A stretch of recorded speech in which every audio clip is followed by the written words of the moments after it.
So this is about the G9 Mark II. So overall the camera has been good. There are pros and cons obviously for every camera, and we'll get on to those. But let's start with the pros first. So the pros of this camera are pretty good in terms of what I would consider to be using this camera as a daily kind of a scene. So let's start with the first pro. So the first pro of this camera is the overall handling and the ease of handling the camera. Hey everyone, so this is editor Anindya here, and I'll just like to take over the handling section from the video that you are just seeing right now.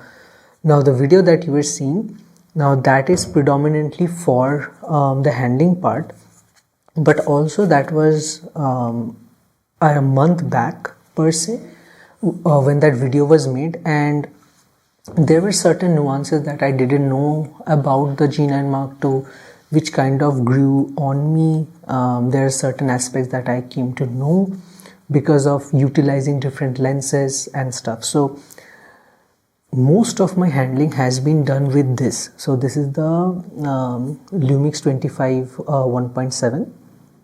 So this is a prime lens, and it's a relatively lighter lens, so not a very big problem in terms of how it balances with the G9II.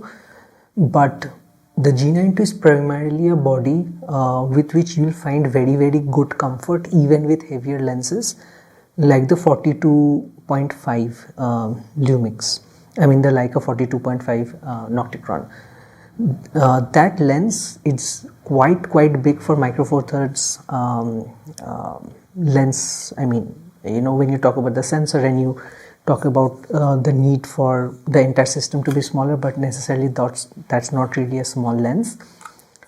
But this camera balances very well with heavier lenses. That being said, I am shooting this talking head that I am doing right now on the Lumix G9 2.5, which is a very small lens, and trust me, it is an absolute blast to use that lens. It is on a small tripod, not even the actual tripod that I use normally, but that is because it allows me to then handle it around without feeling any burden of weight whatsoever. Overall, it's an even lighter system than my Fuji X-S20. If you pair the Fuji X-S20 with a decent lens, it will weigh more than I mean, if you look at Fuji's options for 28mm, 24 or 28mm, you will hardly find a lens which is as light as the Lumix G9 2.5, which weighs only 55 grams, and the camera bodies, I mean the G9II is significantly heavy.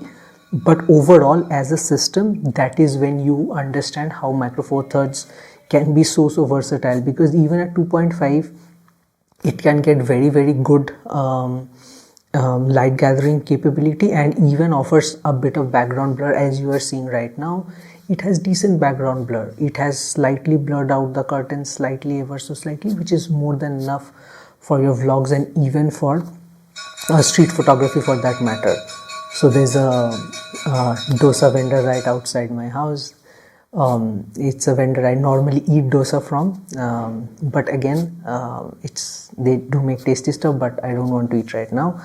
But yeah, overall that's the handling part. The Lumix is excellent in terms of handling. The grip is really nice. Although with heavier lenses like the 42.5, you will, when you're talking about that much heft, you will need a tripod. You will need a camera strap, because you can't really hold that for a long time. Like for example, I was going on the beach. It's just not really that beneficial to constantly hold it and then go around, whereas you have this option also with the 14 2.5, or even this, the 25 1.7, which is a fantastic lens. So yeah, that's it from my end. Going back to the previous video. Bye. So the second pro, and as a photographer is trying to click. So there's a photo shoot going on. So now coming to the second pro broadly. So the second pro deals with what this photographer is trying to do, and that is autofocus. So coming to the autofocus, I'll show an autofocus test in this location only, but broadly speaking, the AF performs very well in decent lighting and decent contrast situations. So that's something that we have to keep in mind.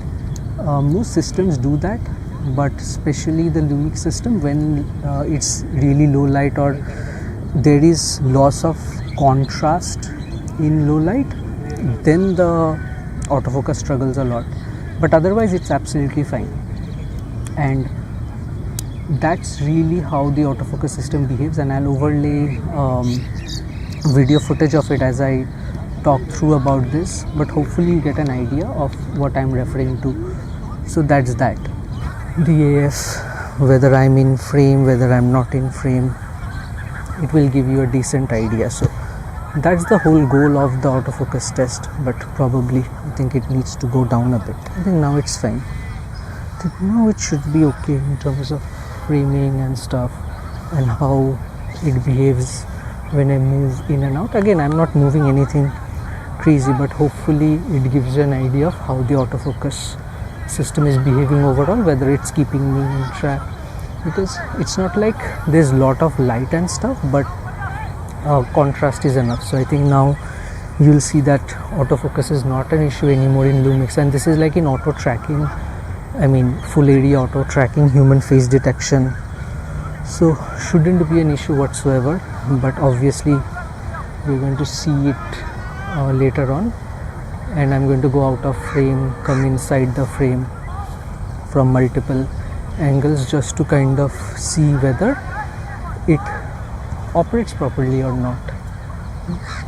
But yeah, overall I think you should be seeing that it is relatively really nice in terms of autofocus behaving well, whether you are relatively close to the frame or whether you're relatively far away, going away, coming into the frame, and all of that. And you're also going to see how it kind of transitions from in focus to out of focus as I move out of the frame and then in. So all of these things are going to kind of give you an idea, and I'm also going to show you how it tracks people when you are behind the camera. So this is in front, like when you're able to kind of monitor, but I'm also going to show you what happens or how it performs when you are kind of shooting a subject when you're behind the camera. So that will be done on people who are not expecting to be in my movie, but that's just how it is. So yeah, hopefully I'm the one who's in the frame here, but yeah, I mean I should be the one, no one else should be there anyhow. But yeah, so overall you'll probably have an idea of how good or how bad you feel the Lumix's autofocus is. So yeah, that's it. And now coming to the third pro. Now the third pro, and I'm not going to change the scene, but the third pro is, although this camera is a primarily photo focused camera, but the video features are very good. That is something that I definitely really like a lot. The video features are really good, and the video quality is very good. And spoiler alert, that was not one of the pros that I want to talk about. One of the pros that I do want to talk about is the auto white balance. The auto white balance of this camera for some reasons feels to me a bit better than what Fuji had to offer. That is something I feel, and I feel strongly about that. So yeah, that's definitely something that to me it brings out better colors also, like you are seeing in this scene, that the greens are properly green. There is a bit of overcast. Hopefully the dynamic range lets you see that, because micro four thirds don't have dynamic range apparently. But yeah, hopefully you're able to see it. So now we'll change the scene again. So yeah, let's go to the next scene and we'll talk about the cons there. safety, but let's talk about the cons. So the number one con of the camera, and this is something I'll say it's particularly happening with Lumix cameras in both the mirrorless in terms of the micro four thirds as well as the full frame cameras also. So that's number one, is overheating. And in terms of overheating, I just want to highlight that number one is I do understand that this is a photocentric camera, and because of it there will be different aspects of that it's not really meant for high codec video for a long time, and that is precisely what the G9II kind of struggles with. So if you're shooting in 4:2 10-bit for a very long time, then it will get relatively lukewarm and sometimes even quite warm if there is not enough ventilation. So if you're in your room and the temperature is around 37 degrees Celsius, maybe 35, 37, 40, and there is no air conditioning, then definitely I think it's going to struggle even with a ceiling fan and stuff. So I think it's going to struggle there. Apart from it, where it's not going to struggle is, for example, right, I'm outside and there is enough, I mean, it's an overcast weather, it's not really, the sun is not beaming onto it. So definitely heating, or rather overheating, is definitely something you have to kind of keep in mind when you're talking about the G9II. Now, directly coming from heating to another aspect which you have to kind of keep in mind, which is the battery life.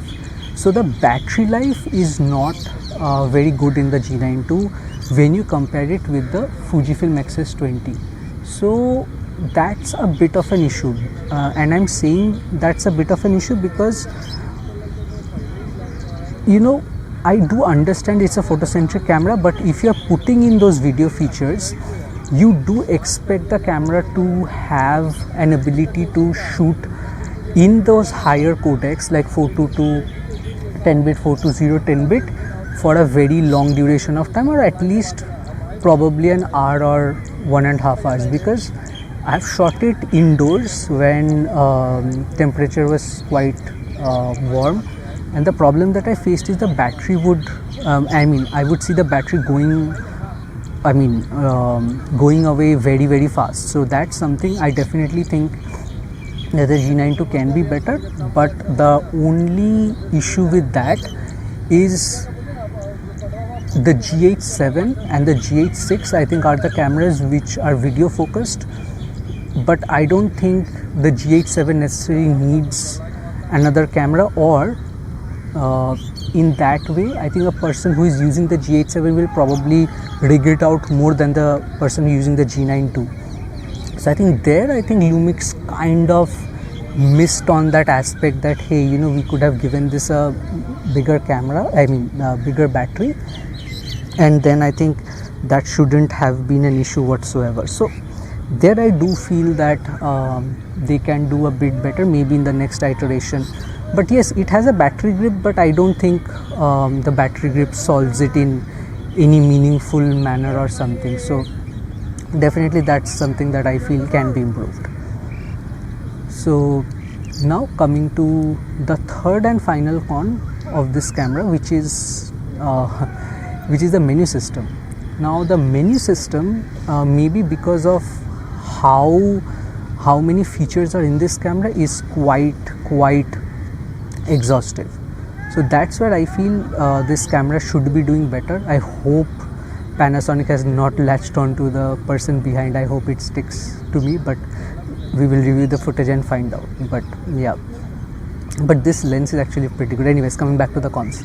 So the menu system has so many options. It has so many options that it really for a new user, it really kind of struggles in terms of what you want to put in, what you want to remove, and then have those things laid out properly. And especially this happens when you are considering the video codecs. Like, there are so many video codecs for you to go through that it's not really feasible. And the reason I'm saying that is because it will record in 2 channels of audio, and then in other modes it will record in 4 channels of audio, and then you will have 2 audio tracks which you will also have to edit. So that's there. Along with it, you will also have in certain cases video recording modes which are not going to be accessible when you want, I mean if you are not using an SSD or an external recorder. So these things, the menu is again it comes with the territory that this camera has so many features, but I think it's the menu system really needs to be a bit trimmed down, maybe have those options clustered somewhere else. But yeah, another thing is it does provide filtering options, so that's good, but I think the menu system can be just a bit better. I think that's just how it is. So yeah, that's related to the cons. Now let me kind of summarize as to how I feel about the G9II. So the G9II, in my opinion, so the person was in my movie, he was an actor I didn't pay money to, unfortunately. The person was selling water, but luckily or maybe unluckily for him, the weather is not really that bad, so it's okay, not a very big problem. But coming to my thoughts on the G9II, overall I think it's a far better camera in terms of what I was experiencing with the Lumix the Fuji XS20. But let's talk about the biggest pro of this camera. The biggest pro hands down is the stabilization. The stabilization is just pure kick-ass.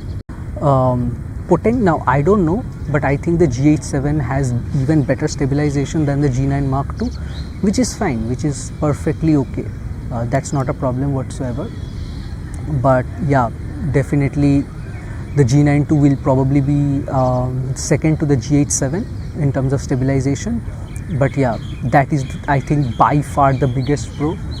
So yeah, definitely the stabilization hands down is the best I have experienced across Lumix bodies except for the G8-7. So yeah, that concludes our G9 Mark II review. So see you in the next video. Bye bye.